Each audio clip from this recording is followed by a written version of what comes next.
sliramu merasa rugi apa bab ibadah. Karena apa? Itu bukan sifat Tuhan, tapi sifatnya sapa? Setan.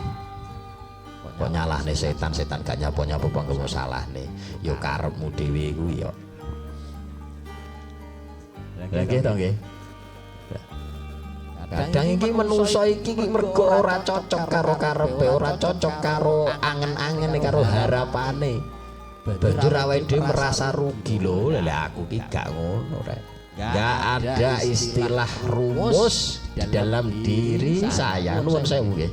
Gak pernah saya dirugi. Saya terus beruntung. Mergo apa? Aku bolo Tuhan, bukan hantu.